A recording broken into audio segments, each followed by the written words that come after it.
messieurs, pour apprécier théâtre sans animaux, il faut avant tout un théâtre sans bruit. Pas de couinement, pas de froissement, pas de cloche, pas de sonnerie, bref, pas de bruit.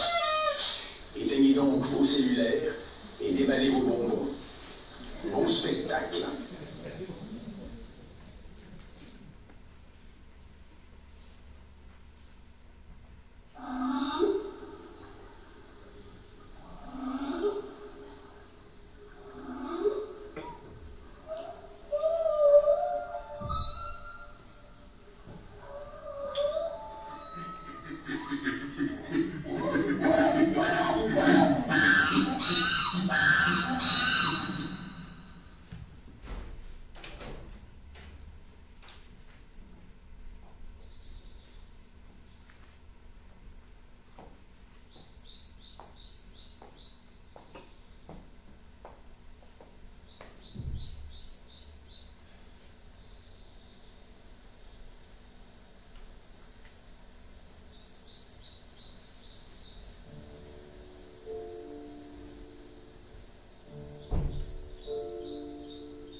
On dirait que ça se couvre.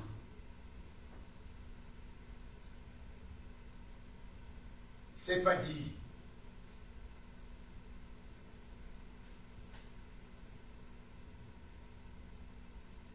Je ne te dérange pas? Jamais.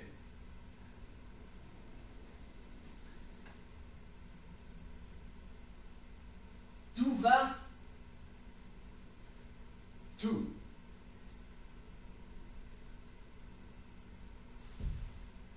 J'ai une nouvelle pour toi. Bonne? Je crois. Tant mieux.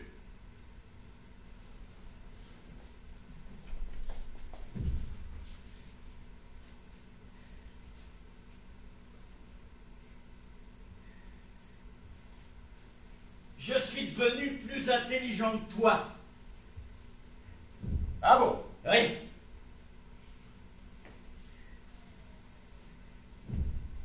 C'est arrivé quand? Il y a une bonne heure, disons 1h30. C'est tout récent. Tu es le premier à savoir. Ça me touche. C'est normal, tu es mon frère. C'est vrai. Et né en plus. Beaucoup? Quoi? Tu es devenu beaucoup plus intelligent que moi? J'ai l'impression. Tant qu'à faire. Tu sais, ça faisait longtemps que j'en avais envie. Ça ne se voyait pas. Depuis l'âge de 5 ans. Ah oui, ça fait un bail, oui. Tout mot, je me disais, André, il est drôle. Il n'est pas de tout le monde. Mais un jour, ce sera moi.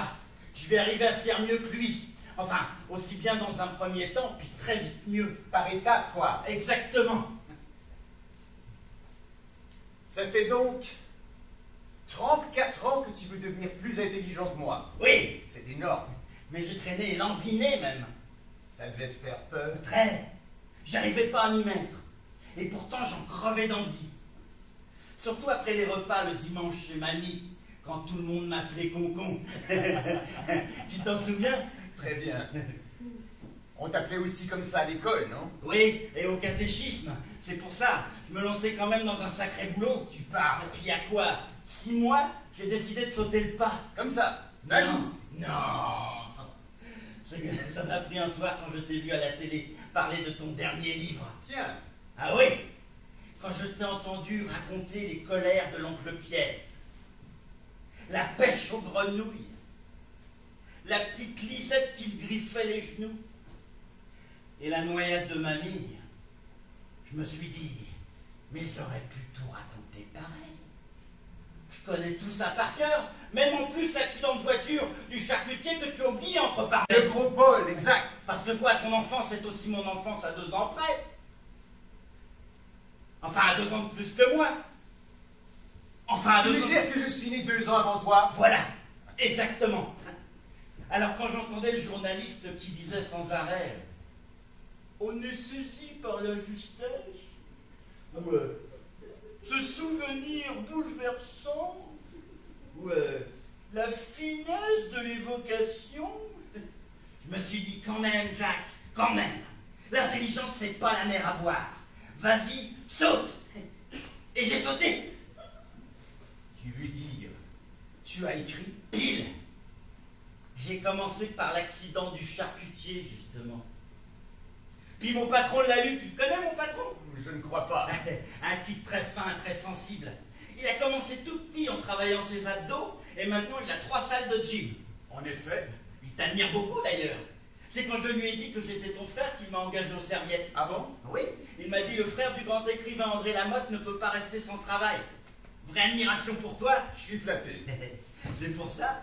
Comme j'avais pigé qu'il aimait bien tes livres et que c'était grâce à toi en quelque sorte que je ramassais les serviettes chez lui, je me suis dit, je vais lui faire lire l'accident du charcutier.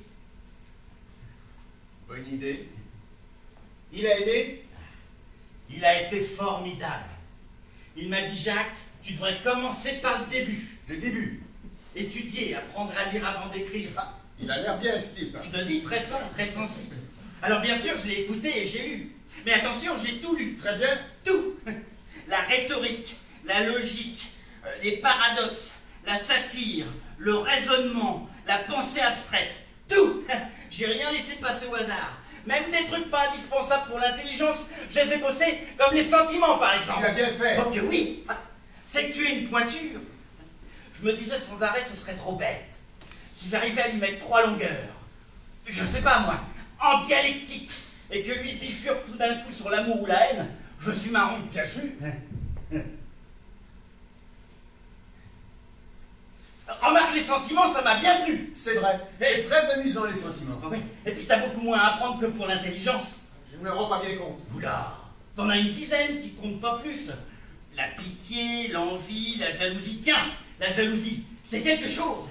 Il est costaud celui-là. Oui, c'est un gros. Ouais, 2 bouquins épais comme ça. Attention, pas l'envie, juste la jalousie. Ça ne m'étonne pas. Je peux te les réciter par cœur les 2. Bravo. Je t'avoue, je suis pas mécontent. Et moi donc? C'est ce que j'ai pensé. Pour une fois, il va être fier de moi le faire aider. Tu peux lui dire.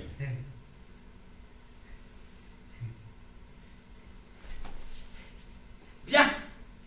Maintenant, je vais aller l'annoncer aux parents. Ça va les surprendre. Probablement, oui. Même peut-être leur faire de la peine. De la peine? J'en ai peur. Mais pourquoi? Jacques. Maintenant que tu es plus intelligent que moi, je me sens plus libre de te dire que papa et maman...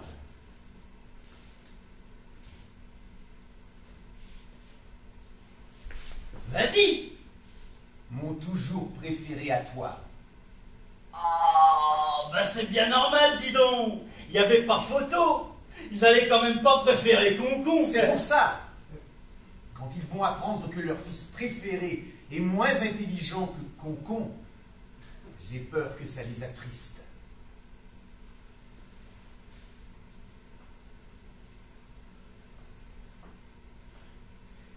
C'est pas faux.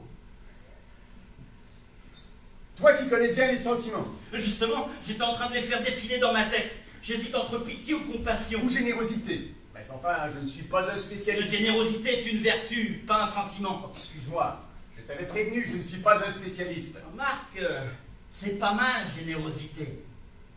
Ça va bien pour ce cas précis. Je crois que je vais m'en servir pour ne rien leur dire. Comme tu le sens.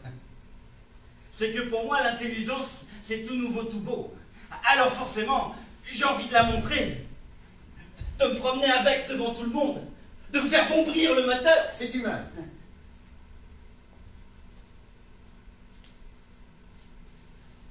Myriam, peut-être. Ton ex-femme? Oui, je pourrais aller le lui dire à Myriam. S'il y en a une à qui ça pourrait faire plaisir, c'est bien elle. Tu crois?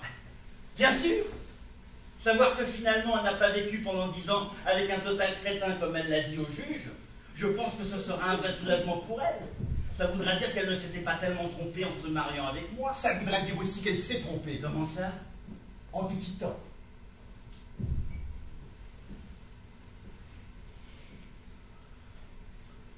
C'est pas faux. Tu sais, je la connais bien, Myriam. Je sais. Et je l'aime beaucoup. Bien sûr, sinon tu ne l'aurais pas épousée. C'est pour ça. Je me permets de prévoir sa réaction. C'est logique. Il me semble. C'est ce que j'ai préféré apprendre, la logique. J'ai tout de suite accroché. Je l'ai étudié comme du petit lait. Ça se sent. Je ne vais rien dire à Myriam. Pas un mot. Je vais même éviter de la voir pour qu'elle ne risque pas de s'en rendre compte. Ça piche si vite les femmes. C'est mieux pour elle. Merci la logique. Merci pour Myriam. Et merci aussi pour mon patron. Ton patron. Oh, excuse-moi. Je vais trop vite. Ça, tu vois, je maîtrise pas encore. J'oublie une fois sur deux de ralentir le réacteur. Alors forcément, j'en laisse toujours un ou deux sur le carreau. Désolé. Je t'en prie. T'y es? Vas-y. Par contre, il me semble aussi logique que j'aille... Ça va? Bien assis dans la fusée? J'ai l'impression. Parfait. Il me semble aussi logique que j'aille l'annoncer à mon patron. Oh putain, le choc! Je vois d'ici ses abdos! Le petit frangin, le ramasseur de serviettes, devenu tout d'un coup plus musclé dans la tête que toi. André Lamotte, son grand homme. Le cul sur le tapis, monsieur Lasvado. Le cul sur le tapis, le cul sur le tapis. Quoi? Là, je suis catégorique, Jacques. Tu veux dire qu'il va me mettre à la porte? Il n'a pas le choix. Comment veux-tu qu'un homme que tu dis toi-même, sensible, subtil, Fin, surtout très fin, puisse laisser un poste de ramasseur de serviettes au milieu d'imbéciles suspendus à des barres parallèles, un cerveau comme toi? Il ne le supportera pas. Merde!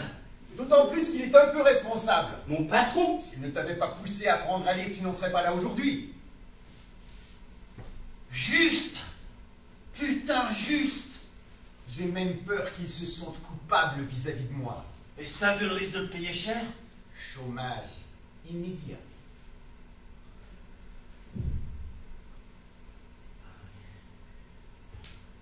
Bon, alors monter ses bouches cousues. Je crois que c'est la sagesse. Sagesse, comportement éloigné des audaces ou des outrances.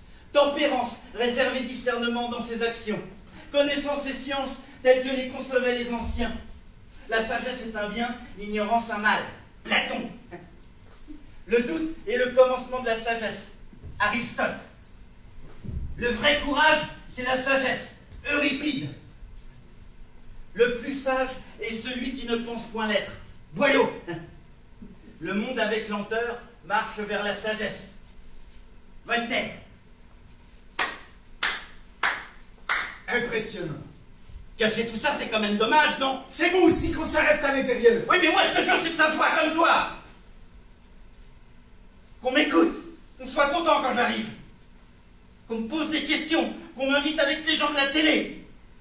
Que la famille me téléphone. Bon, pas tous les jours, bien sûr, mais un peu quand même. Que j'ai des amis, des relations, des philosophes qui aient envie de me voir. Qu'on voit bien que je suis ton frère. Enfin, devenu ton frère. Enfin, je veux dire à égalité. Même plus. Au-dessus de l'égalité. Tu sais, Jacques, au point où tu en es arrivé, je me demande si c'est même nécessaire que tu parles. Ah bon? Tu es tellement loin devant, tellement haut. Je ne m'en rends pas toujours bien compte. Comme pour le réacteur, je ne maîtrise pas encore tout à fait. Dit. Il vaut mieux que je la ferme, tu crois? Ce serait plus rare, plus fort.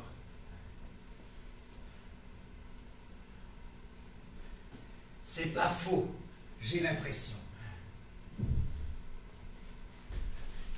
Bon, je vais y aller. Encore bravo, John.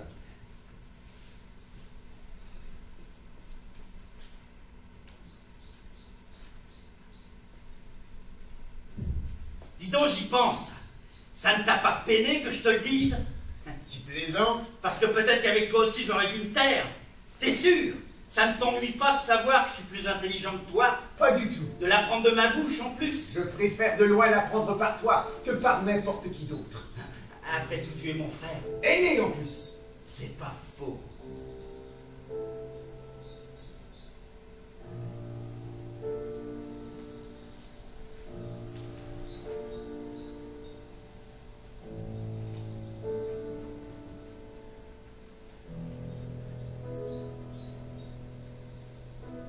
Tout va? Tout.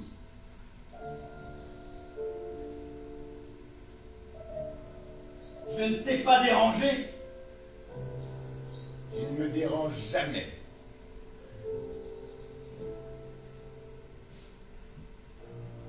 C'est vrai. C'est pas dit que ça se couvre.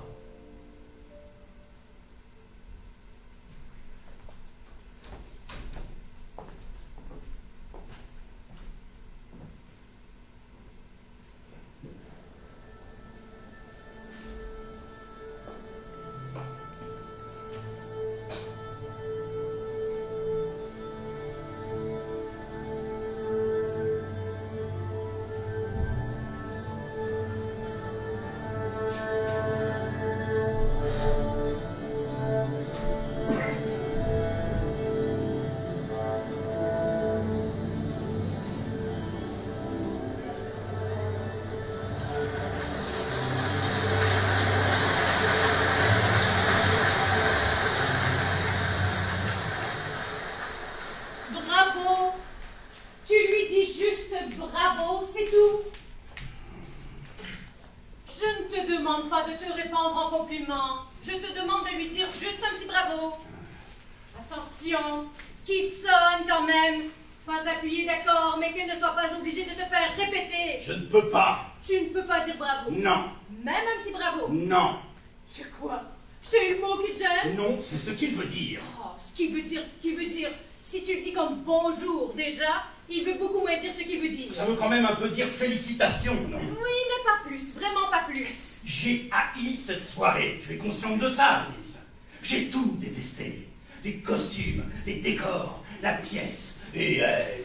Surtout elle. Justement, comme ça, tu n'es pas obligé de lui dire que tu n'as pas aimé. Tu lui dis bravo, juste un petit bravo, et c'est fini. On n'en parle plus, tu es débarrassé, et moi, j'enchaîne. Tiens, sa loge est là. Je n'y arriverai pas. Jean-Claude, tu as vu où elle nous a placés? Au 6e rang d'orchestre, au milieu de tous les gens connus. Elle n'était pas obligée, on n'est pas célèbre, on est même le contraire. Elle a fait ça pour nous faire plaisir. Je n'ai éprouvé aucun plaisir. C'est bien pour ça que je ne te demande pas de lui dire merci, là, d'accord, merci. Ça pourrait avoir un petit côté hypocrite. Surtout si tu t'es beaucoup ennuyé. Mais bravo, franchement, bravo, c'est rien. Un sourire, même pas, un demi-sourire. Une lèvre qui se retrousse à Je peine. te dis que je n'y arriverai pas. Alors, dis-le 2 fois. 2 fois. Oui, bravo, bravo. 2 fois, ça glisse tout seul. On ne se rend presque pas compte qu'on l'a dit, ça file. On n'a même pas le temps de penser à ce que ça veut dire. C'est un peu comme « oh, pardon ». Quand tu dis « oh, pardon », tu n'as pas l'impression de demander vraiment un pardon, de réclamer une absolution pour ta faute. Non, c'est une petite phrase qui t'échappe. Et pourtant, le type sur qui tu viens de renverser ta bière et qui a envie de t'égorger en t'entendant dire « oh, pardon », ça pèse aussitôt. Comprenons que ce n'est pas un goujat qui lui a taché sa veste, mais un homme bien élevé, et il le devient à son tour en te répondant « je vous en prie ». phrase dont lui non plus ne saisit pas le sens, sinon l'idée de se couper main jointe devant toi en priant lui ôterait toute envie de la prononcer. Et pourtant, il l'a dite. Et vous vous séparez, sans insulte ni guerre, presque amis, prouvant que 10 000 ans de civilisation n'ont pas été vains, puisqu'ils ont réussi à remplacer chez l'homme le réflexe de l'égorgement par celui de la courtoisie. Et c'est pour ça, Jean-Claude, que j'aimerais que tu dises un petit bravo à Simone, juste pour qu'elle ne pense pas que mon mari a échappé à la civilisation. Est-ce que tu comprends? Qu'est-ce qui te prend à parler comme ça sans t'arrêter? On vient d'entendre ta sœur pendant presque 3 heures. Parler, parler, parler. J'ai cru mourir. Et toi maintenant tu t'y mêles? C'est une histoire de fou. C'est contagieux ou quoi? Si tu dois continuer, dis-le-moi tout de suite parce que je te préviens. Avec toi, ce ne sera pas comme avec Simone. Je sors, je fous le camp de ce théâtre et je ne reviens pas. Tu m'entends, Louise? Je suis à bout. Je ne reviens plus jamais. Tout ça parce que je te demande d'être poli avec ta belle-sœur. Parce qu'elle l'a été, elle est sur scène. Parce que c'est de l'art, c'est poli. Parce que c'est classique, c'est poli. Parce que ça rime, c'est poli, c'est ça? Tu n'es quand même pas en train de m'expliquer que Racine est mal élevé? Ta sœur m'a torturé, Louise, tu m'entends? Torturé pendant toute la soirée. Tu es au courant, j'espère, qu'au Japon, la grandeur suprême pour le samouraï blessé à mort est de dire bravo à son adversaire. C'est un mauvais exemple, je hais le Japon. Dommage. Un peu d'Extrême-Orient aurait pu t'aider. Aider à quoi? À mieux comprendre, à mieux te comprendre, en oubliant 2 petites minutes ta tête occidentale butée. Louise, ne va pas trop loin, je t'ai prévenu, je suis à bout. Que parce que, figure-toi, quand le samouraï blessé à mort dit bravo à son adversaire, ce n'est pas pour le féliciter, c'est pour l'humilier. Ah bon? Bien sûr, c'est la vengeance suprême. Ton sabre a meurtri mon corps, mais mon âme est intacte. Et elle te dit bravo. Voilà la victoire, la vraie, bravo. Car en vérité, en disant bravo à son adversaire, c'est à lui-même qu'il se dit bravo. Bravo d'avoir dit bravo à son bourreau. Maintenant, si tu refuses de te dire bravo en disant bravo à Simone, c'est ton affaire. Un homme qui n'a pas hurlé pendant cette représentation ne peut pas se dire bravo, Louise. Quand je pense que j'ai supporté ce supplice sans broncher, comme un lâche, sans rien dire, pendant très exactement 223 minutes et 17 secondes. Ah oui, ça j'ai vu, tu l'as regardé ta montre. Tout le temps, même à un moment, j'ai même cru qu'elle s'était arrêtée. Pendant sa longue tirade avec le barbu, le mari, ça n'avançait plus. Je me suis dit, la gare, ça nous tient. 800 personnes devant elle, coincées dans leur fauteuil. Elle nous a bloqué les aiguilles pour que ça dure plus longtemps. Je ne sais pas comment j'ai tenu, je ne sais pas. Ah oui, enfin, n'exagère pas, tu n'es pas mort. Non, c'est vrai. Et tu sais pourquoi, Louise? Parce que je me suis mis à répéter sans arrêt un mot. Un seul mot. Un mot magique. Entracte. Entracte. Mais il n'est jamais venu, jamais. 5 actes sans une seconde d'interruption. Tu appelles ça la civilisation, Louise? 15 ans d'attente, Jean-Claude. 15 ans que Simone attend d'entrer à la Comédie Française. Ça y est, c'est fait, elle est engagée. Et miracle, on lui offre le rôle dont elle rêve depuis toujours. Ce soir, pour la première fois de sa vie, elle vient de jouer Phèdre dans le plus prestigieux théâtre d'Europe. Et toi, son beau-frère, tu refuses de lui dire bravo? Juste un petit bravo? Qu'est-ce que tu es devenu? Un animal? Elle vient de jouer Phèdre pour la première fois de sa vie. Tu te moques ou quoi? Et le jour de notre mariage, tu as oublié peut-être. Elle en a déclamé un morceau comme ça, en plein milieu du repas, sans prévenir personne.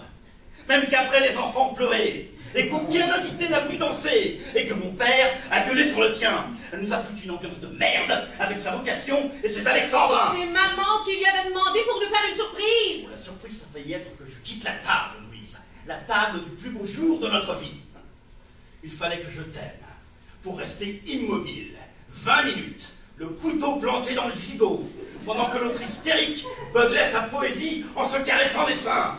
Et 20 ans après, elle remet ça, l'intégrale en plus. Et tu voudrais que je lui dise bravo à cette grosse vache? Jean-Claude! Quoi, Jean-Claude? Elle a pris 20 kilos, Simone, vrai ou faux? C'est humain. C'est l'angoisse d'attendre ce rôle, 15 ans d'angoisse.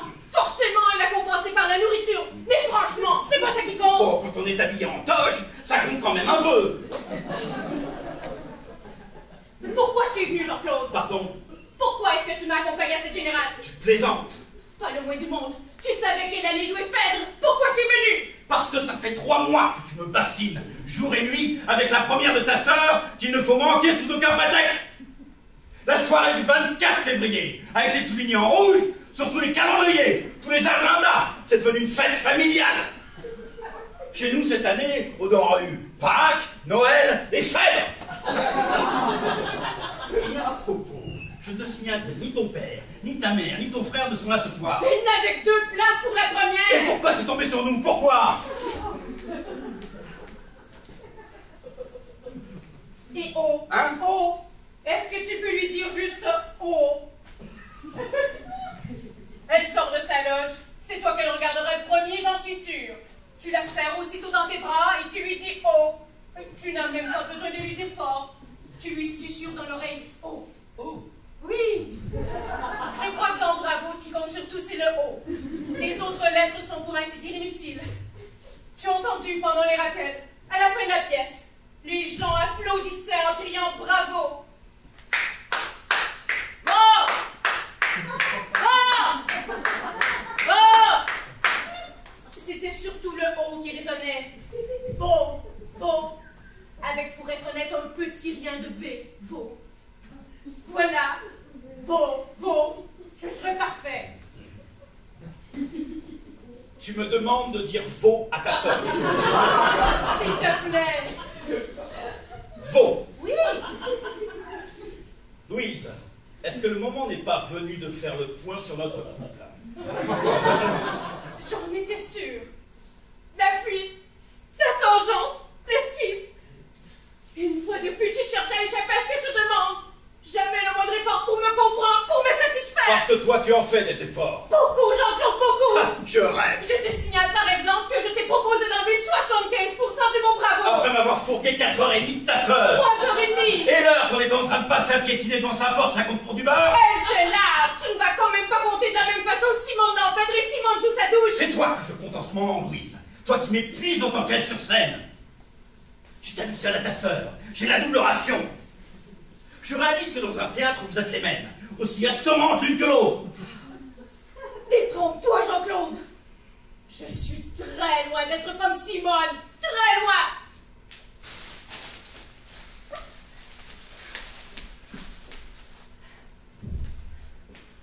Parce que moi, dis-toi bien que si un jeune homme aux cheveux bouclés, les mollets sanglés par des lanières de cuir traversait un jour ma vie, je pars avec lui illico. Illico, sans hésiter, sans me retourner. Je file avec Hippolyte, Aschiatos, Ascopelos, Ambigonos. Et je te plante là, toi et ton cerveau de Sélacan.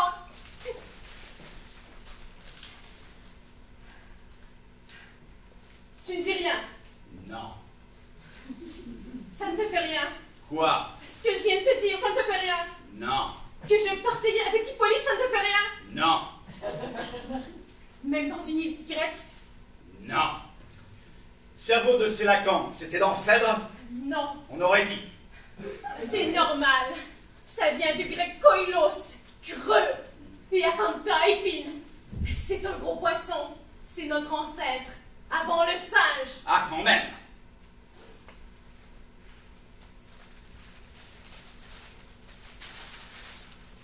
Pardonne-moi. Je ne pensais pas ce que je disais. Tu ne m'aimes plus. Et tu me le dis à la Comédie Française. J'ai l'impression que ni toi ni moi on gardera un bon souvenir de cet endroit. Où tu vas? Dehors boire une bière. Tu reviendras? Je ne pense pas. Fais attention de ne pas le renverser sur ton voisin. J'essaierai.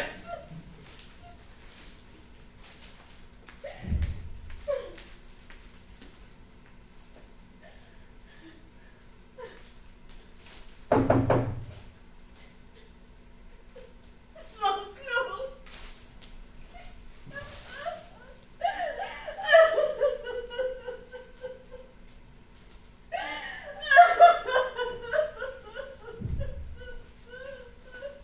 Ah, ma chérie, tu es là.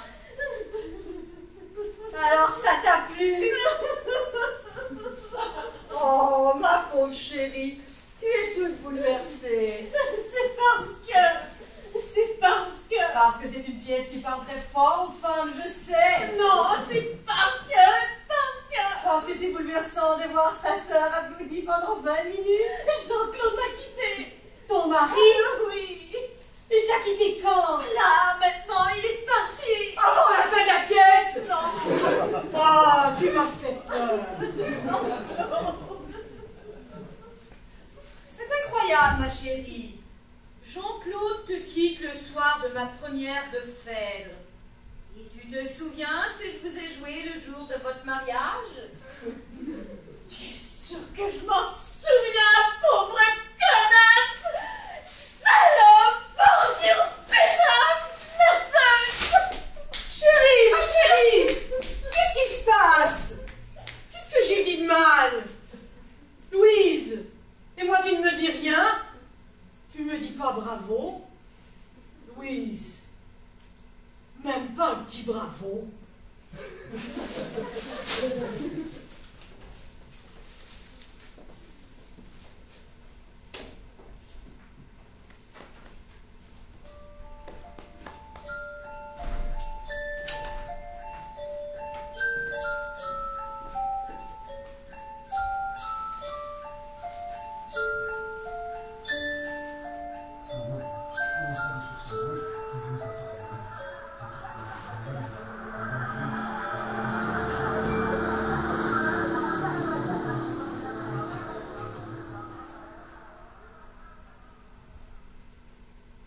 Monique! Oui, papa. Je peux savoir pourquoi tu me réponds quand je t'appelle Monique? Pardon? Tu as parfaitement entendu ma question. Je n'ai pas comprise, papa. Quand je dis Monique, pourquoi viens-tu vers moi? Tu veux rire, papa? Mais pas du tout, ma petite fille, mais alors pas du tout. Mais parce que je m'appelle Monique. Tu t'appelles Monique. Toi, ma fille unique, tu t'appelles Monique. Oui, papa. Depuis 18 ans. Depuis 18 ans? Et tu as quel âge? 18 ans, justement. Justement. Je ne suis pas comptable. Je suis ton père, simplement ton père, au cas où tu l'auras oublié. Et je peux savoir qui t'a appelé Monique? Toi, je suppose. Moi? Et quand, s'il te plaît? À ma naissance, probablement. Moi? J'aurais appelé mon enfant Monique. La chair de ma chair, Monique. Écoute-moi bien, ma petite fille. Je suis loin d'être un homme parfait. J'aime la bière, je suis trop agressif avec les voisins. Je mange de la blanquette de veau en cachette. Et c'est vrai, je n'ai pas une passion pour le théâtre. Mais de là à appeler ma fille Monique, à sa naissance en plus, un tout petit bébé sans défense. Non, ma chérie, non. Ton papa n'est pas capable de ça. Alors c'est maman. Ta mère? Quand ce n'est pas le père, c'est la mère qui donne le prénom, non? Fais très attention à ce que tu vas répondre, ma chérie. Tu affirmes là, devant moi, que ta propre mère t'aurait appelé Monique? Mais enfin, papa, qu'est-ce qui te prend? Parfait. On va en avoir le cœur net.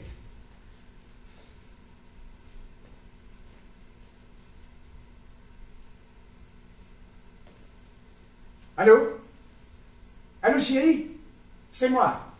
Je te dérange? Mais j'en ai pour 2 minutes. C'est notre grande fille. Elle vient de m'affirmer qu'elle s'appelle Monique. Oui, tu as bien entendu. Monique. Ah, moi aussi. Ça l'étonne beaucoup. D'après elle, tu lui aurais donné ce prénom-là à sa naissance. Oui, toi. Tu es au courant de cette histoire? Mais bien sûr que je te crois. Mais elle est butée, tu la connais. Oh, je t'en prie. Vas-y. Là. Elle a un nom de fou dans le magasin. Qu'est-ce qu'elle a dit? Elle m'a demandé si je plaisantais. Et moi aussi, je te le demande, papa. Donc tu n'en démords pas. Qu'est-ce que tu veux? Que je te montre mon passeport? Ton passeport? Ça y est, j'ai compris. Oh, quel crétin je fais. Mais bien sûr, c'est le nom de ton mari. Tu t'appelles Monique. Madame Monique. Oh, coquille. Je ne marchais pas, je courais. Je n'ai pas de mari, papa. Tu n'as pas de mari? Non, j'ai un ami. Alors comment se fait-il que tu portes son nom? On a le droit de s'appeler Madame Monique sans avoir épousé Monsieur Monique? Mais qu'est-ce que tu me racontes là? Je ne te raconte rien. Ah, j'y suis. C'est la nouvelle loi. Celle qu'ils ont faite pour les homosexuels. Le mariage sans le mariage, c'est ça. Ah ben je comprends mieux. Ton mari est homo et tu as honte de me le dire. Voilà toute l'affaire. Mon pauvre petit chou. Et tu connais bien mal ton père. Sache que si tu es heureuse, je le suis, peu importe avec qui tu vis. Cela dit, c'est une chance que nous ne t'ayons pas appelé Monique. Tu te rends compte? Aujourd'hui, tu t'appellerais Monique. Papa, tu devrais te reposer. Me reposer quand ma propre fille refuse de me dire son prénom. Mais ça, crois-moi, c'est beaucoup plus scandaleux que d'épouser un pédéraste. D'ailleurs, à ce propos, je te conseille de l'annoncer en douceur à ta mère. Tu la connais, elle est très pointilleuse. Dès qu'on s'écarte d'1 millimètre de la règle, elle devient folle. Tu te souviens de mon mariage avec elle? Je n'étais pas née, papa. Tu n'étais pas née? Quand je me suis marié avec ta mère, tu n'étais pas née? Non, papa. Tu es au courant qu'on s'est marié à cause de toi? Ta mère voulait absolument un enfant, mais bien entendu dans les règles. Donc mariage. Je ne peux pas le croire. On s'est marié pour toi et tu n'es pas venu? Mais papa, je n'étais pas conçue. Même pas au cocktail après? Même pas trinquer? Partager une coupe pour nous souhaiter, je ne sais pas, nous souhaiter tout le bonheur du monde? Merde, on était parents quand même! Mais enfin, papa, tu le sais bien, maman n'aurait jamais accepté de se marier enceinte. Ça c'est vrai. Je vois mal Yolande se présenter devant le maire, ou encore pire, le curé avec un péché dans l'abdomen. Tu dois avoir raison. Qui est Yolande?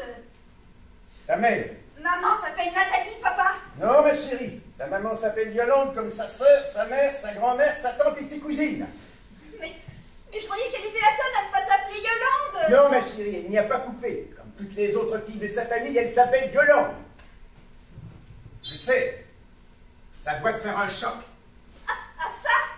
Apprendre à 18 ans que sa mère ne s'est jamais appelée Nathalie. Tu te rends compte, j'espère? J'ai fait tout ce que j'ai pu pour que tu l'apprennes le plus tard possible. Et je savais bien qu'un jour, je serais obligé de te le dire. Mais pourquoi?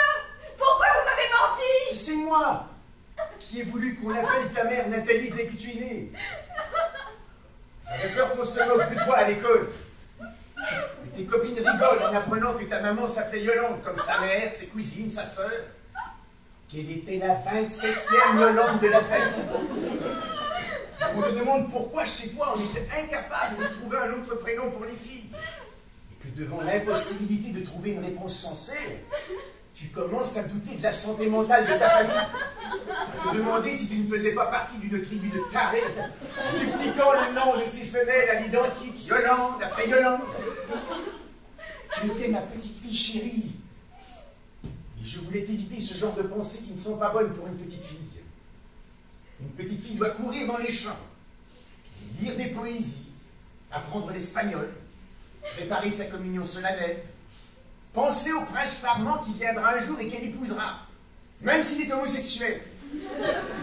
D'ailleurs, quand on voit comment sont accoutrés les princes charmants, il ne faut pas s'étonner qu'ils préfèrent les garçons et que les jeunes filles les attendent en vain. Sauf toi. Toi, ma chérie, tu as réussi à en coincer un. Pourquoi? Parce que tu es bien dans ta peau.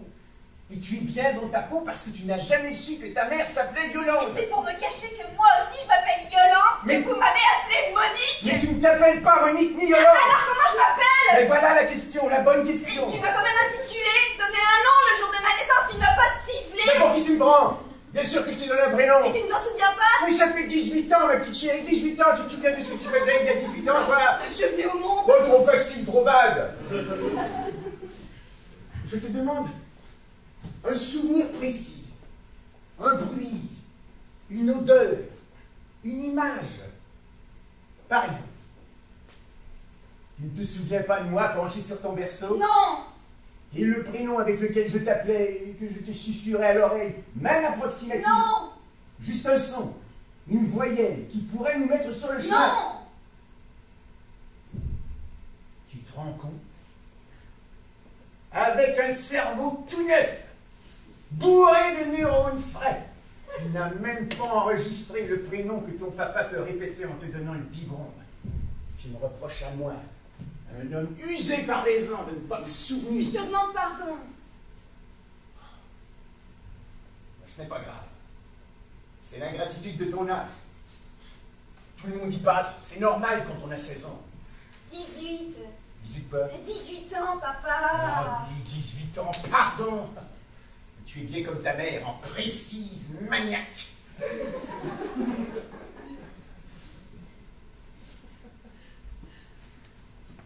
Chérie, ça ne va pas? Qu'est-ce qu'il y a? J'ai dit quelque chose qu'il ne fallait pas? Tout va bien, papa. Je te connais par cœur. Tu es ma fille, mon unique enfant. D'accord, je ne sais plus comment tu t'appelles, mais pour le reste, rien de toi ne m'échappe. Et là, je vois bien que tu es préoccupé tout à coup. Je crois que tu as raison. Pour Henri. Henri. Qui est Henri? Mon ami. Il s'appelle Henri? Oh, là, tu vois, j'aime beaucoup. Et tu aurais été un garçon, j'aurais adoré t'appeler Henri. Henri! Henri! Reconnais, c'est quand même autre chose que Monique. Justement, je me le demande. Quoi? Je me demande parfois s'il n'aurait pas dû s'appeler Monique. Henri? Oui. Oh, non, s'il te plaît. Tu m'as ouvert les yeux tout à l'heure. Je suis en train de réaliser que parfois, il se comporte comme une fille. Ma chérie, je t'ai dit que pour moi, ça ne posait aucun Mais problème. je n'ai rien vu. Rien. J'étais aveugle. Et pourtant, tu sais ce qu'il vient de faire? Henri? Oui. Il vient d'inviter un lanceur de javelot qui prépare les Jeux Olympiques. Ça, c'est une bonne idée. Et je crois que tu ne comprends pas. Il l'a installé dans son appartement. Avec tout son équipement? Non, parce que les lanceurs de javelot ont un équipement considérable. On croit souvent qu'ils ont juste un sac avec des baskets et leurs javelots. Ben, c'est totalement faux. Tu t'intéresses au javelot? Pas vraiment. Disons que ce n'est pas mon sport favori. Mais j'ai toujours un œil sur le javelot. Et je t'avoue que je ne comprends pas pourquoi nous n'avons encore jamais décroché la moindre médaille dans cette discipline. On ne peut pas d'un côté être les meilleurs du monde en football et de l'autre de véritables merdes dans du javelot. Il y a quelque chose qui ne tourne pas rond. Tu es bien d'accord? Je m'en fous.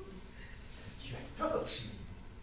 Je ne pense pas qu'on pourra continuer éternellement à se cacher cette réalité et faire comme si ce problème n'existait pas. Maintenant, dire que j'ai fait quelque chose pour que ça change, non, c'est vrai, je n'ai pas bougé le petit doigt pour qu'on sorte du trou. Tandis qu'Henri, lui, d'après ce que tu me dis, a fait un geste. Je ne peux pas lui jeter la pierre. Tu veux dire que tu l'approuves? Écoute, il accueille un lanceur chez lui. Il lui donne un toit. Il l'entoure d'affection. C'est très important d'être aimé avant la compétition, de ne pas se sentir seul au monde. J'ai l'impression qu'Henri va dans le bon sens pour qu'on s'en sorte. Que qui s'en sort? La France, ma chérie, la France du javelot! Et moi là-dedans? Tu es française ou non?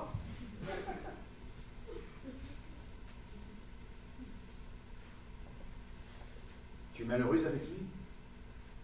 Très malheureuse? Oui. C'est sûr. Ça ne doit pas être facile de vivre avec un sportif.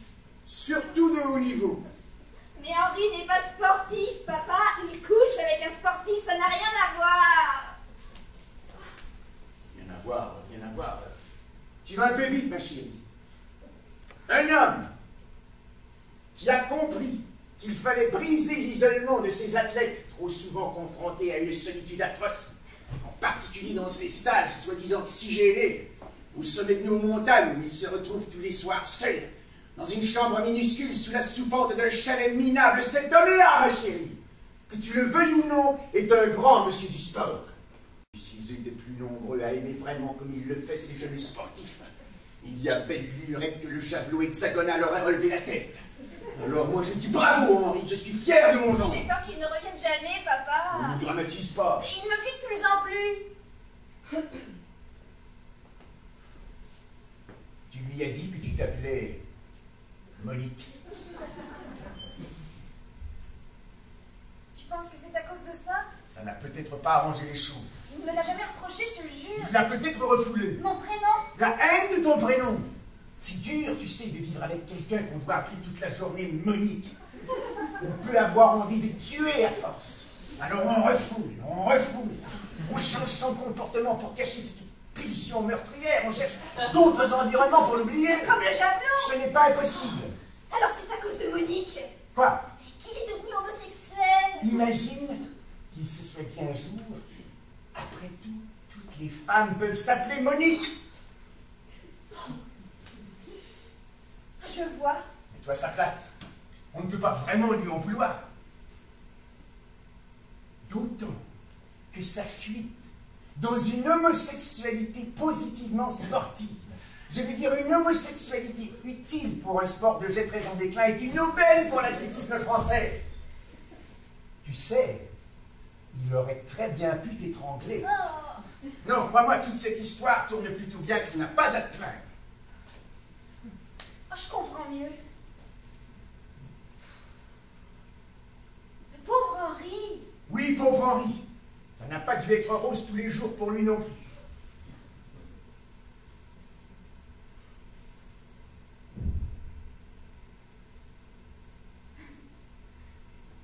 Papa, Oui? je crois qu'on ne s'est jamais autant parlé. Peut-être.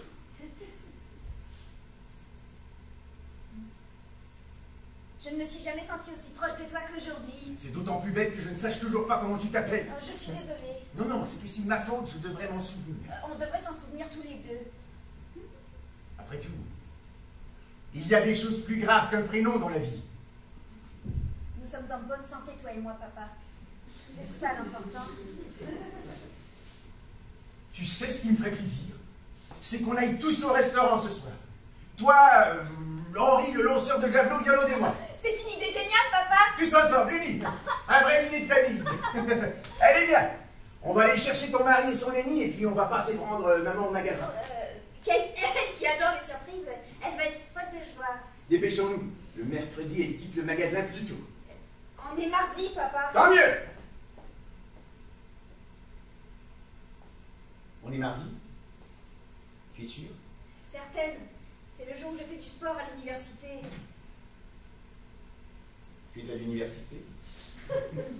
Quelle université? Celle de notre quartier. Notre quartier. Nous avons un quartier en commun.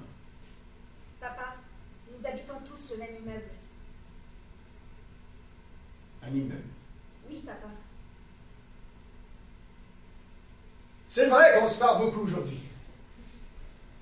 On se dit tout ce qu'on a sur le cœur. Mon petit papa.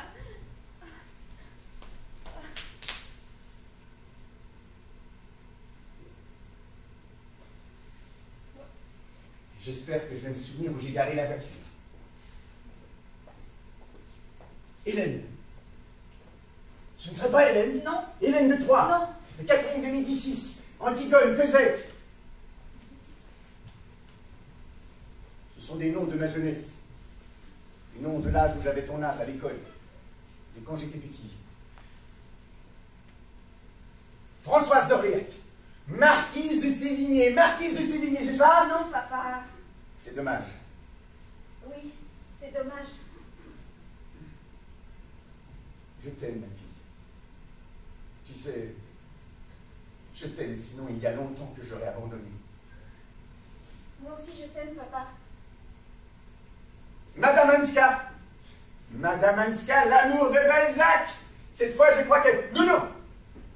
Réfléchis bien avant de répondre. Je réfléchis, papa. Tu me le diras au dessert. Ce sera mon cadeau d'anniversaire. J'adore Balzac.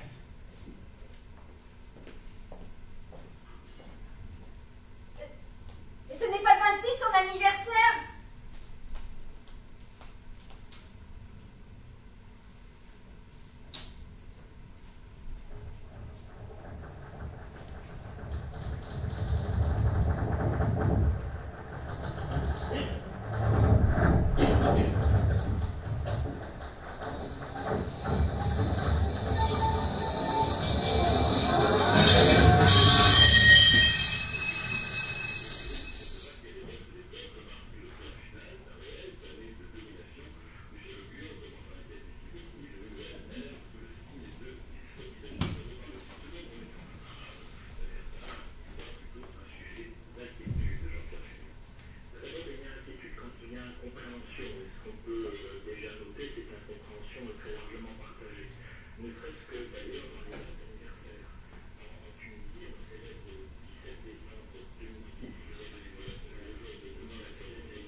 dire.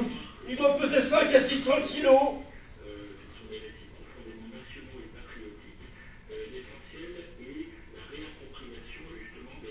Il est en plastique?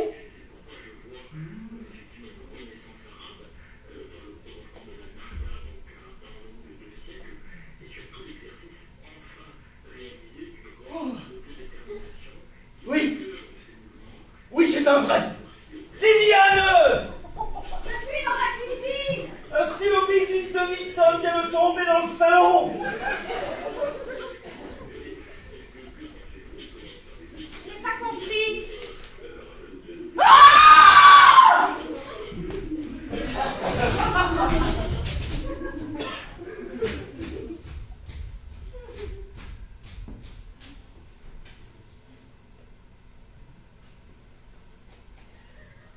Qu'est-ce que c'est que ça? Mais papa vient de te le dire, maman! Un stylo bic d'une demi-tonne! Oh, un stylo. Tu veux dire, Frédéric, tu es sûr que c'est un stylo bic? Bah, qu'est-ce que tu veux que ce soit? Je ne sais pas, moi, le dimanche à 9h du matin. Enfin, Liliane, tu n'es pas aveugle. Tu vois bien le clic-clic. Le corps passe l'encre et la pointe en métal avec la bille. C'est toi Moi quoi? qui as commandé un stylo bic d'une demi-tonne? Et pourquoi j'aurais commandé un stylo bic d'une demi-tonne? La semaine dernière, tu as bien commandé un panier. C'était pour le jardin, maman! Ouais, mais enfin, c'était un panier d'une demi-tonne. Tu es sûr que c'est pas toi? À qui veux-tu que je commande ça? Je ne sais pas, moi qui fabrique ce truc-là, tu le sais, toi? Non. Tu as pianoté Pianoté? sur Internet comme au mois de janvier. Tu ne te souviens pas, les tables de billard chauffantes? 3 nous en ont livré Internet avec leur camion qui a esquinté la pelouse. Ça n'a rien à voir, Liliane. Maintenant, ils cassent le plafond. Mais qui conduit chez Internet? C'était une erreur. Des tables de billard chauffantes, une erreur informatique. Ils ont tout de suite compris qu'ils s'étaient trompés d'adresse, que ce n'était pas pour nous. Et ça, tu crois que c'est pour nous? Je ne sais pas, mais je n'ai pas pianoté. Alors tu peux m'expliquer d'où ça vient? Il n'y a même pas d'étiquette. C'est peut-être un cadeau? De qui? Du ciel! Je t'en prie, Séverine, ne dis pas n'importe Oh quoi. putain, le rationalisme! Bon, Frédéric, qu'est-ce qu'on fait? On appelle les pompiers. Les pompiers. Tu vas déranger les pompiers un dimanche à 9h du matin pour un stylo bic. Avec tous les morts sur la route. Alors on ne fait rien. Frédéric, je te parle. On ne fait rien. On ne fait rien. On ne fait rien. On en profite. Tu veux récupérer l'encre? On ne profite pas du stylo bic, Liliane. On profite de l'événement. Ce n'est pas tous les jours qu'un instrument d'écriture de cette taille transperce de part en part votre maison. Je reconnais que c'est rare, maman. Surtout dans la Creuse. Séverine, ta famille est originaire de la Creuse depuis 5 générations. C'est un département magnifique qui nous a donné de grandes joies et de beaux enfants, remplis d'histoire, de géographie, d'animaux superbes et de fleurs multicolores. Alors, s'il te plaît, sois-en fiers plutôt que de leur abaisser. Déjà qu'avec son nom Creuse, tout le monde pense que c'est un département qui descend, qui est au fond d'un trou, alors qu'en vérité, il est très concave, très au-dessus des autres. C'est peut-être pour ça qu'il a choisi la Creuse. Qui? Lui. Tu l'appelles lui? Mais comment veux-tu que je l'appelle? Il n'a pas un prénom. Un prénom? Tu voudrais qu'il ait un prénom? Je n'ai pas dit ça. Un gros stylo bic avec un prénom, et ce serait super. Frédéric, qu'est-ce qui se passe? J'ai l'impression que ça te fait plaisir que ce machin soit arrivé chez nous. Oh, pour une fois que ce n'est pas ta sœur qui débarque avec ses enfants, c'est plutôt une bonne surprise, non? Une bonne surprise, tu es à jeun, c'est pour ça. Tu n'as pas pris ton Et café. puis c'est hyper top pour un dimanche. C'est tellement chiant dimanche. Si tu étais croyant, tu ne dirais pas ça à Séverine. Pour les croyants, je peux t'assurer que le dimanche est un jour de joie, de lumière. C'est le jour où le Christ est ressuscité. C'est vrai. Ça s'est aussi passé un dimanche. Comment ça aussi? Le même jour, c'est drôle, non? Frédéric, tu ne vas tout de même pas comparer la sortie de notre Seigneur Jésus du tombeau avec l'entrée de ce machin en plastique chez nous? Mais c'est quand même 2 mystères, Liliane. 2 mystères du dimanche. Papa a raison, maman. Non, papa n'a pas raison. Parce que papa dit que la résurrection du Christ n'est pas un mystère, mais un miracle. Désolé, ça n'a rien à voir. Jésus est réapparu après sa mort. Il est allé discuter avec les apôtres et il est monté au ciel. Il n'y a rien de mystérieux là-dedans, tout le monde l'a vu. Le stylo bille aussi, on le voit. Cédric, s'il te plaît. On reconnaît, on le voit parfaitement. Putain! Et si c'était un miracle, mais moderne? Oh, Cédric, tu fais rire. Un miracle à la maison, maman, ce serait d'enfer. Stop, maintenant, stop. On est au 21e siècle, Liliane, tu dois accepter que les miracles progressent. Tu ne vas pas m'apprendre ce qu'est un miracle. Je te rappelle que nous sommes chrétiens depuis 37 générations dans ma famille. Et pas des bigots, pas des chaisières, des vrais chrétiens, des chrétiens de la Creuse, ceux qui ont arrêté les Arabes à Poitiers. Mais c'est d'ailleurs pour ça que j'ai coupé ton poignet dans le jardin. Ça rappelait trop mauvais souvenirs. Et qui te dit que c'est un miracle chrétien? Qu'est-ce que tu veux dire? Il y a d'autres religions super, maman. Frédéric, à quoi tu penses? C'est Allah. Tu crois que c'est Allah? Mais tu vas? Où tu vas? Après les gendarmes. Mais qu'est-ce que ça va changer, les gendarmes? Ils vont mesurer le stylo bille, le photographier, enlever les empreintes, nous poser des questions comme avec les poules du voisin. Et finalement quoi? Ils ne vont rien trouver. Frédéric, ne dis pas le mal des gendarmes de la Creuse. Il y a des choses qu'aucun gendarme au monde ne peut comprendre. Pour l'habitude. Et si c'était autre chose? Autre chose. Liliane, imagine qu'on ait été choisis, Choisi, élus si tu préfères. élu, mais par qui? Par le supermarché, à cause de ma carte de fidélité au rayon papeterie. Tu penses que c'est ça? Pas vraiment. Alors Frédéric élu par qui? Disons, par une force supérieure. Une force supérieure, ce serait génial. Frédéric, tu me fais peur. Moi, j'adore. Après tout, peut-être qu'on le mérite. Mais qu'est-ce qu'on a fait? Moi, en tout cas, j'ai beaucoup travaillé. Beaucoup. J'ai fait vivre ma famille. J'ai élevé ma fille. Je suis allé tous les étés avec vous à Concarneau. J'ai payé la femme de ménage pendant des années. J'ai prêté ma voiture à ton frère qui me l'a mise dans le fossé. Je dîne avec toi chez ta mère tous les mardis.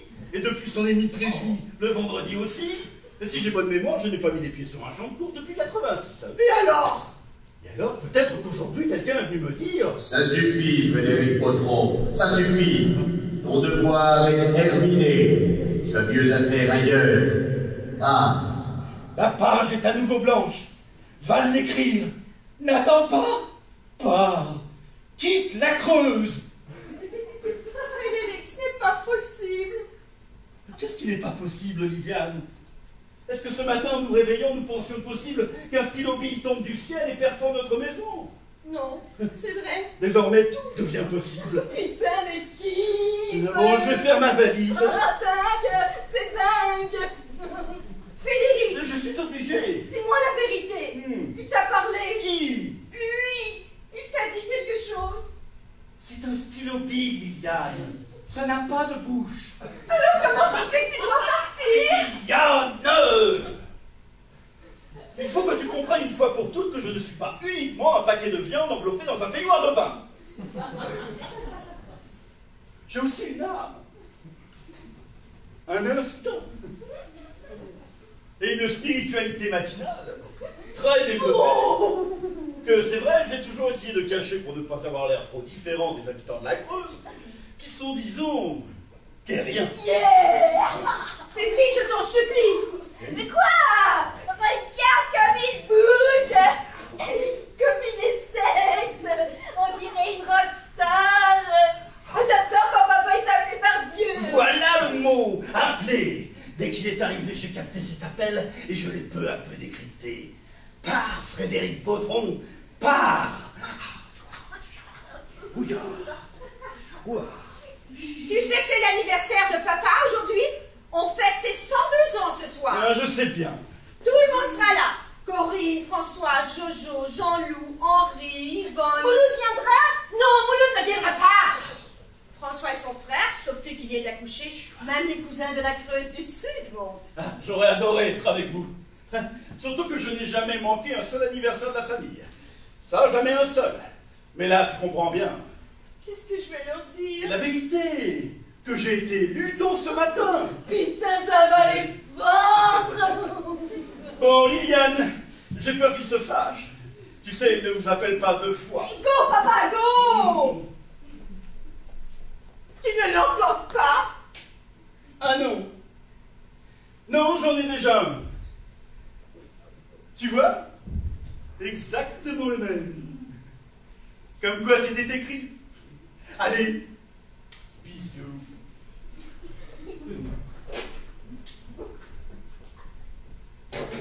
Oh putain, maman! Il a écrit! Quoi? Le stylo bille, il a écrit par terre!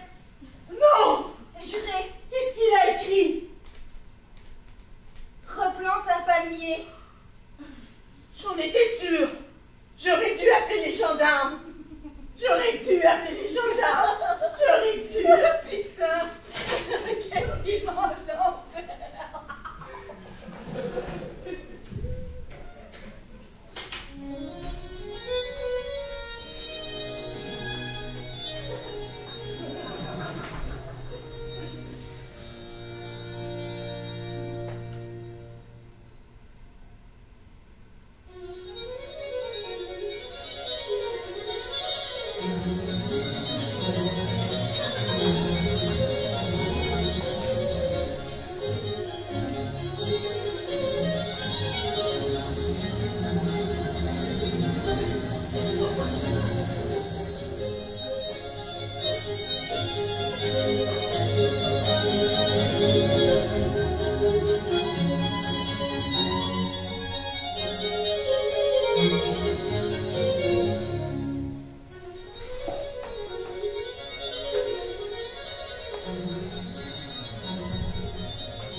Tu veux que je recommence? Tu veux que je replonge, c'est ça?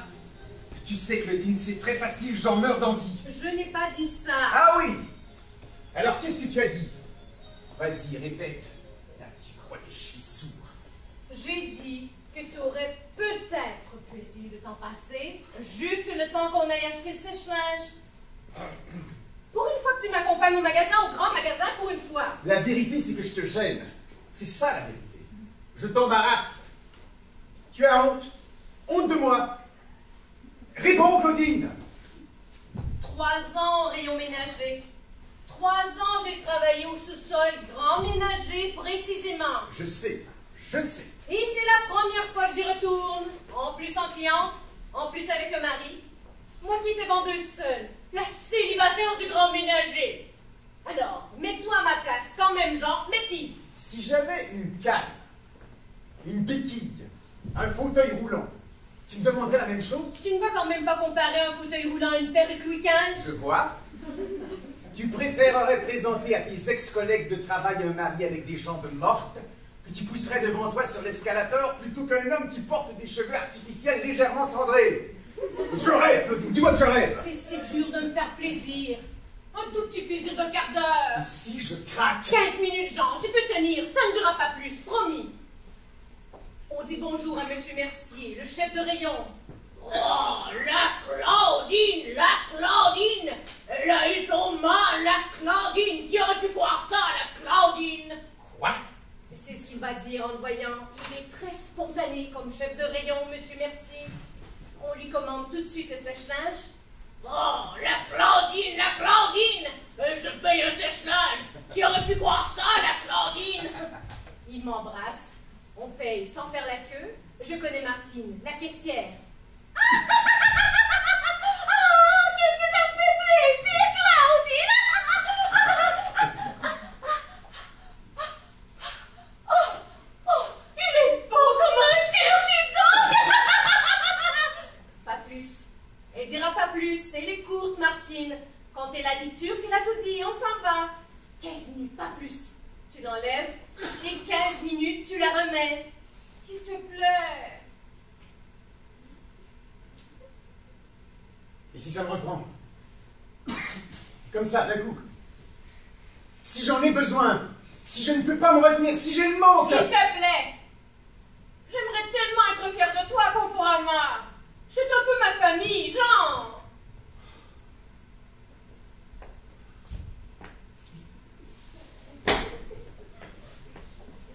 Et ailleurs? Ailleurs. On peut pas l'acheter ailleurs, le sèche-linge ailleurs que dans ta famille. J'en ai vendu tellement là-bas maintenant que je peux m'en acheter un. C'est une revanche. Totale. Avec un mari, c'est une revanche Et totale. si j'ai une perruque Louis XV, ce n'est pas une revanche totale. Non.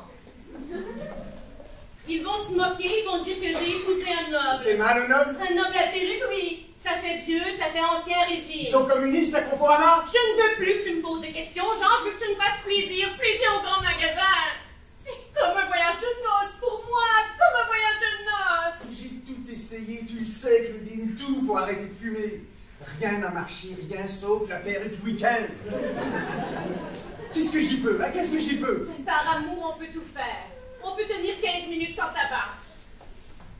L'amour, c'est un bouclier. La cigarette traverse l'amour chez moi, Claudine. Ça fait 3 ans que je t'aime dur comme fer. Et t'as vu la couleur de mes bronches? Charbon.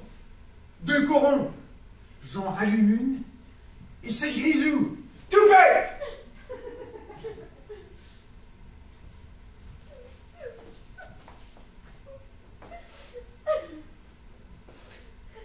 Pleure pas, mon canard. Tu l'auras, ta revanche. On va y aller au rayon grand ménager. Et je vais leur expliquer à ta famille. Et crois-moi, ils vont être fiers de toi, Claudine. Fiers d'une femme qui préfère que son mari ait une perruque Louis XV plutôt qu'un cancer au poumon. Fiers de toi, oui.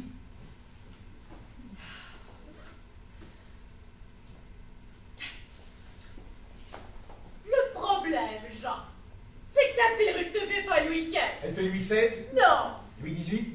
elle fait tante. Tante? Grosse tante, fiotte, talouse. C'est les gens du quartier qui le disent, Jean. Quand tu passes, c'est ça qu'ils Ils disent. sont communistes, les gens du quartier? Je leur ai tout expliqué, mais ils m'ont rétorqué qu'un homme qui arrête de fumer n'est pas un homme. Que les vrais hommes, ils fument comme Churchill. C'est vrai qu'il avait des couilles, celui-là. Seul contre des milliers d'avions allemands, fallait être un solide gaillard. Et moi, j'ai envie d'emmener quelqu'un comme Churchill à Conforama. C'est si incompréhensible que ça. Non, bien sûr. Ce serait ça la revanche totale. Que je revienne acheter mon sèche-linge avec mon mari Mais Churchill. c'est tout à fait compréhensible, Claudine. Et pas avec un Ben, PD. j'espère bien, dis donc.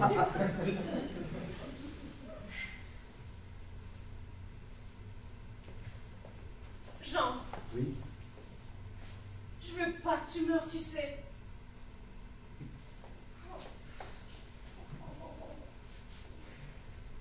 C'est vrai que si tu avais envie que je meure, je ne vois pas pourquoi on irait acheter un sèche-linge.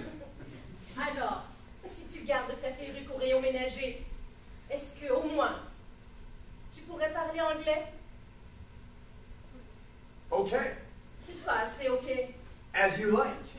Merci. Merci beaucoup. You're welcome. Oh, là d'accord, là c'est la revanche. Happiness is letting your laundry dry at the window. Qu'est-ce que tu dis?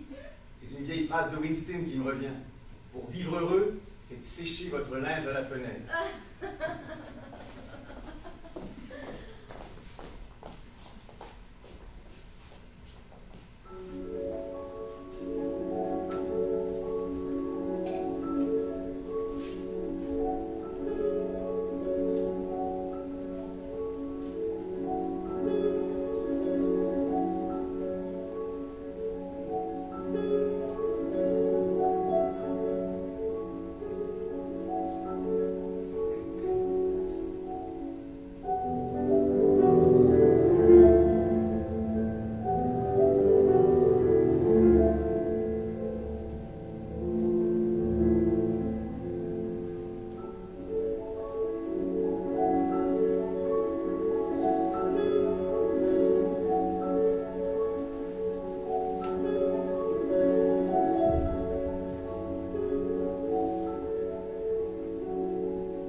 J'aime que les impressionnistes aient été des incompris. Aussi, beaucoup. Moi, je préfère la carte postale. À l'original? De loin.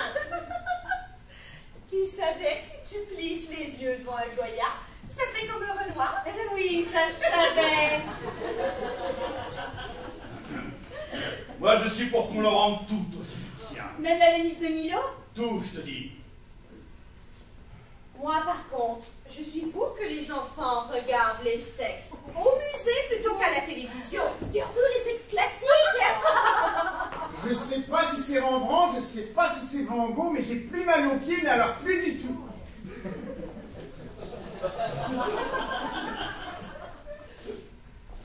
En tout cas, c'est pas moi qui aurais mon portrait à côté d'un Picasso. On sent beaucoup plus l'influence de l'Inde ici qu'au sous-sol.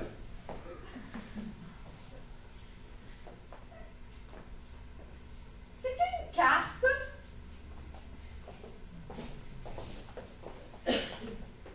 Oui, c'est une carpe avec des oignons et un paysage de moulin.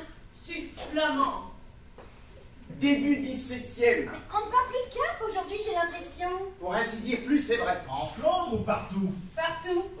C'est un phénomène international. Dommage. D'une façon générale, le poisson ne convient plus à l'art. Ni à la littérature d'ailleurs. Tiens, De nos jours, il est très difficile de trouver un roman avec une carpe. Enfin, je veux dire un vrai roman. Même un roman d'aventure. Vous terminez tout ça, mon pauvre Dieu. Et les philosophes idem. Surtout les nouveaux. Pas un mot sur tout ce qui est peu ou prou vertébré aquatique. Rien. L'écaille, la nageoire, la branchie, totalement occupée. ça ne m'étonne qu'à moitié. Quand même, c'est énorme. Comme si ça n'avait jamais existé. Il faut dire, c'est surtout l'esprit qui les intéresse, les philosophes, non? C'est ça. Les idées, la pensée, la spiritualité, etc., etc. Il y en a pas, quoi. C'est un petit peu le problème. De toute façon, moi je trouve que les gens ont trop d'esprit aujourd'hui. La tête, il n'y a plus que l'intelligence qui compte maintenant.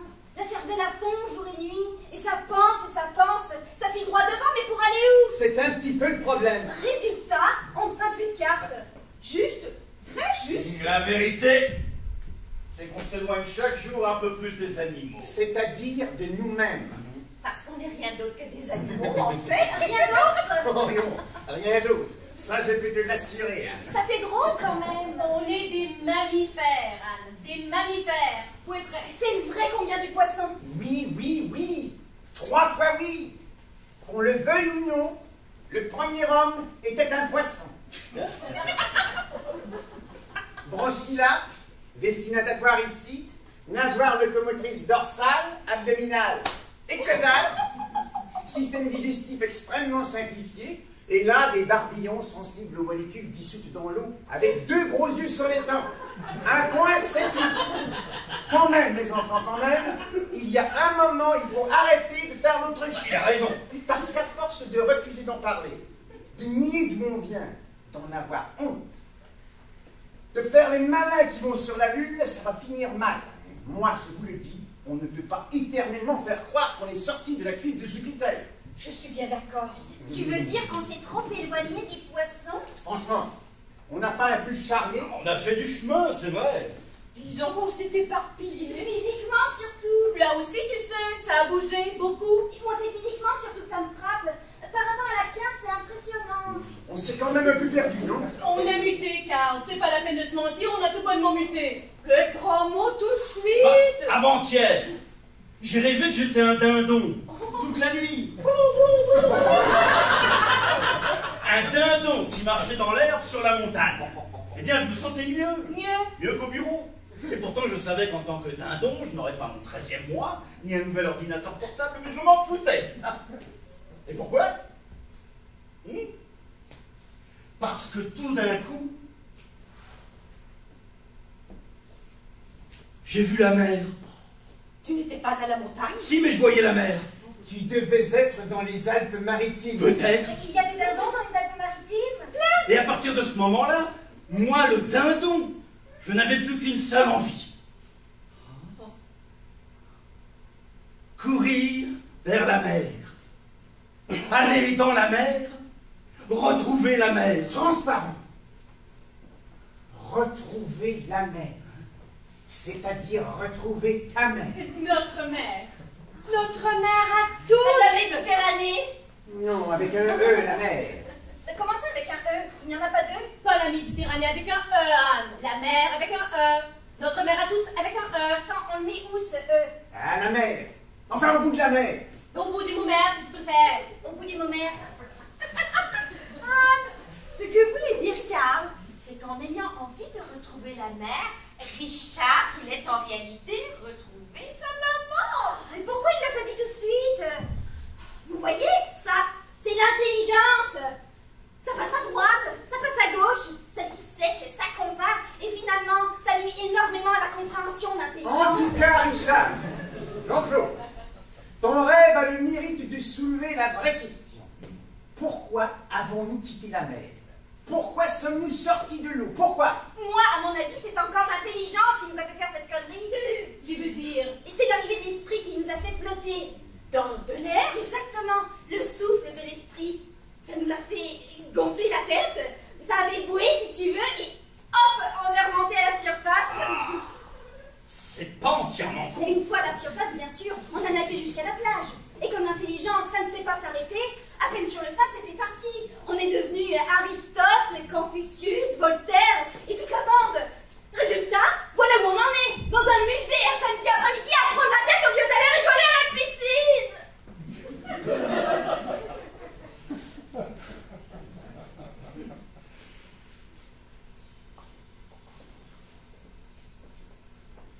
Je suis confus. Et confus. Je n'aurais peut-être pas dû vous parler de tout ça. C'est fait, Karl. Il n'y a rien à regretter. Tu nous as mis de face à nous-mêmes. On est peut-être plus des poissons, mais on est des adultes, tu sais. Et puis, il ne faut pas trop noir sur le tableau. Il nous en reste des choses du poisson. Par exemple, La côte de porc. Si. Quand mon grand-père allait pêcher la blette dans l'Indre, il appâtait à la côte de porc. Ça mordait? Oh, vous ne pouvez pas vous imaginer ce que ça mordait. Il en rapportait 2 kilos par jour. On mangeait de la blette pendant toutes les vacances. J'entends encore ma grand-mère lui dire: tu sais, Jean, je sais pas qu'on n'aime pas tes poissons, mais nous aussi, de temps en temps, on aimerait bien mordre dans une côte de porc.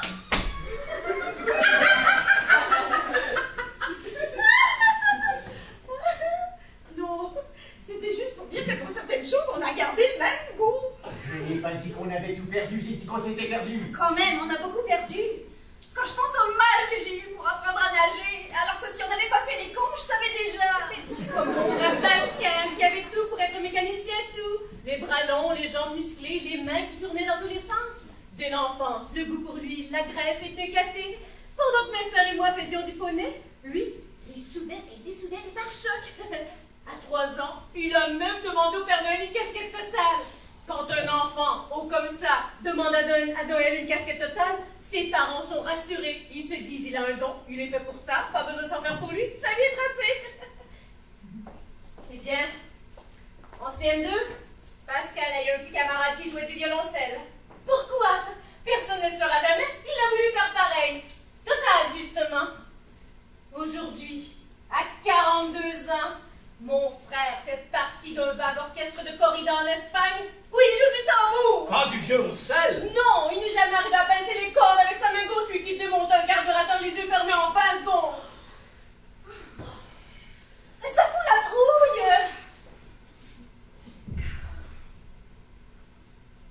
Confus. Confus, 1000 excuses, c'est de ma faute. Car je t'en Mais prie. j'ai simplement voulu nous redire, nous faire retrouver l'épine dorsale, la structure calleuse, nos arêtes, nos origines, quoi. Et puis si le contraire qui est arrivé, nous voilà tristes, ramollis. Mais pas du tout. Un peu flappy quand même. Ah, et puis mon rêve de dindon n'a pas dû arranger les choses. Hein. C'est à cause de moi que tu l'as raconté, Jean-Claude, à cause de moi. Navré de vous avoir filé le Un blues. sentiment très exactement à l'opposé de la nature de nos ancêtres. La carte n'a jamais le cafard. Oh là, jamais. Elle a pas souvent l'air gaie. J'ai le poissonnier en tout cas. C'est une impression, Anne. Aucun poisson n'est dépressif, aucun. Des bobards, tout ça. La truite morose, le requin chagrin, la morue triste. C'est pour faire peur aux enfants. Ça n'existe pas. Le thon est réputé pour sa gaieté.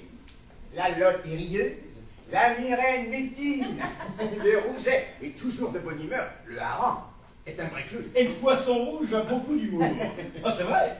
Et la Sole, regarde comme elle est heureuse, la Sole. C'est probablement celle qui est la plus heureuse de tous. Oui, et tu sais pourquoi? J'ai oublié. Parce qu'elle est plate. C'est une surface, juste une surface. Et c'est parce qu'elle n'a pas la place de penser. C'est ce que je disais. Elle n'a pas été gonflée par l'esprit, c'est sa chance. Faut dire quand même qu'elle descend très profond. Oui, mais elle reste superficielle, elle ne descend jamais en elle-même, la Sole. Remarque, moi, ça non plus, je ne le fais jamais. Mais ça se voit. Ça se voit, Anne. Et sans vouloir te flatter, je pense que de nous 5, c'est toi qui es restée la plus proche. Comment dire? Qui a le moins dérivé. C'est vrai, tu es la plus gaie, la moins évoluée. La plus en arrière. De loin. Fenarde. Je ne sais pas comment je dois prendre ça. Mais bien, chérie, très bien. Vous n'êtes pas en train d'essayer de me dire que je suis conne comme une dorade? Anne, je t'en supplie. Non, parce que si tout votre truc c'était pour en arriver là, déjà que moi, je suis allée au musée uniquement pour vous faire plaisir, ce serait le bon Regardez-la! Regardez-la, cette bestiole! Comme elle grogne, comme elle se cabre, comme elle griffe! Tu as une animalité exceptionnelle pour notre époque, Anne, exceptionnelle. Je t'envie beaucoup. Tu n'es qu'un sursaut, un réflexe. C'est magnifique. Ce n'est pas toi qui vas te noyer dans la réflexion, sombrer dans la subtilité, le raisonnement. Fenarde.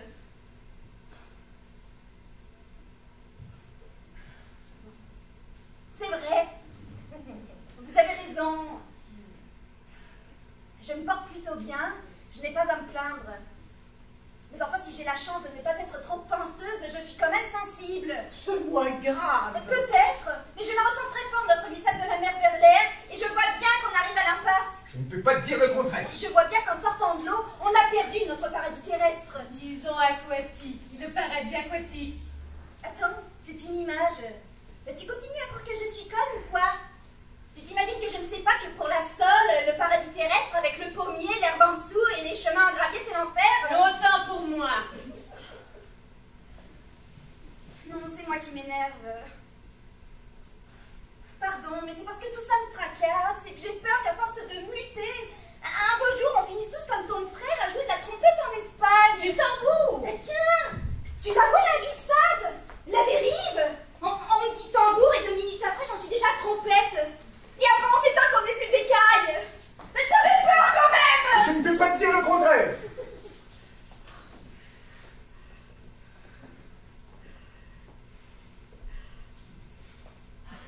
Bon, qu'est-ce qu'on fait? Car, qu'est-ce qu'on fait? Même Anne est mal. On ne peut pas continuer à avancer comme ça. À quoi après ça va s'arranger dans l'air du temps? Il faut penser à nos enfants. On ne peut pas leur mentir. On s'est trompé. On s'est trompé. Stop! Stop! N'allons pas plus loin! Calme, Louise, calme. Elle n'a pas Oh, tort. moi je vous le dis, ça vous fait rien, on va le payer cher. On a déjà payé très cher. La dysenterie, la lèpre, la calvitie. Les impôts. La Bible, le Vatican. Oh, le mois d'août sur la côte Et d'Azur. toutes ces guerres. Il n'y aurait jamais eu 6 millions de morts en 14-18 si on était restés poissons.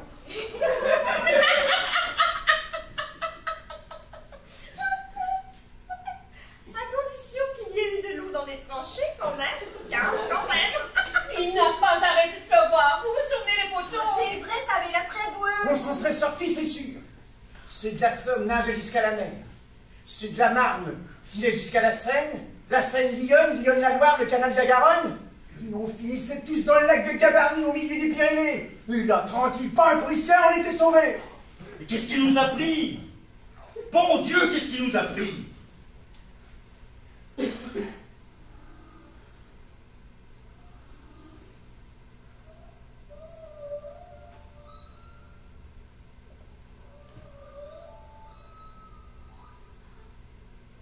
si on faisait demi-tour?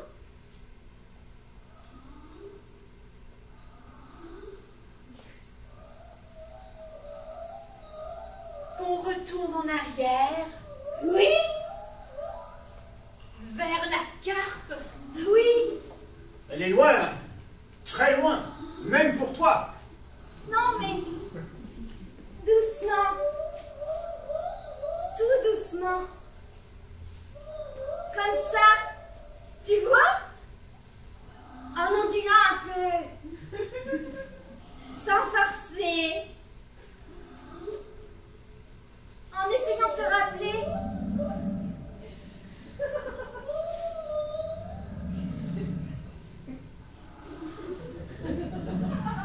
Regarde! Tu vois comme ça revient? Tu sens comme on devient superficiel? Tu sens? Pas beaucoup. Mais un peu! Un peu, c'est vrai. Doucement! Ne frétillez pas! Laissez le ventre mou! Oh, c'est drôle. J'ai des souvenirs d'Agne. Tout est plus facile, on dirait. On va se diriger lentement vers le grand bassin là-bas, dehors, sur la place. Merci, Anne. Merci. Laissez-vous porter par le courant. On abandonne tout. Non, tu peux emporter une côte de porc. Ça y est, je me sens ailleurs. Moi aussi, tout me paraît drôle. On est mieux. Nom de Dieu, ça s'arrange. On n'est pas les plus heureux. Oh, j'ai l'impression que si. Vous allez voir. Je suis sûre qu'ils vont se remettre à nous peindre.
qui ont travaillé en moyenne plus de 25 heures par semaine depuis début janvier, en plus de leur travail respectif.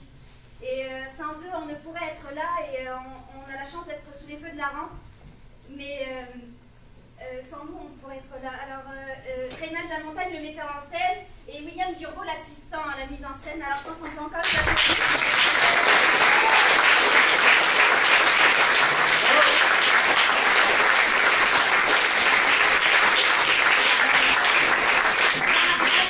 comme celui-là, pour remonter très rapidement dans le temps, on avait prévu un autre spectacle au mois de novembre. C'est un travail de longue haleine et on a dû se revirer de bord pour des problèmes de droit d'auteur fin mi-décembre. plus ou moins début décembre. Et je peux vous dire que c'est pas une mince affaire, parce qu'on a la chance d'être entouré de concepteurs aussi qui sont professionnels. Et le fait de votre présence ce soir, comme les autres spectateurs depuis mercredi, parce que c'est depuis mercredi que l'on joue et on termine ce soir avec vous, eh bien, ça nous sert simplement, on ne fait pas nécessairement profit loin de là, parce que ça nous sert simplement à avoir le bonheur d'être sur scène avec vous et de pouvoir payer la salle notamment. Alors merci infiniment d'être là, et puis on souhaite que vous nous suiviez sur Facebook. On a une page veilleur de nuit, alors si vous voulez transmettre, prêcher la bonne parole, parce qu'on fait ça vraiment uniquement par passion, et pour transmettre notre amour du théâtre, et puis on souhaite qu'on vous l'a transmis. Alors merci infiniment. Merci à vous.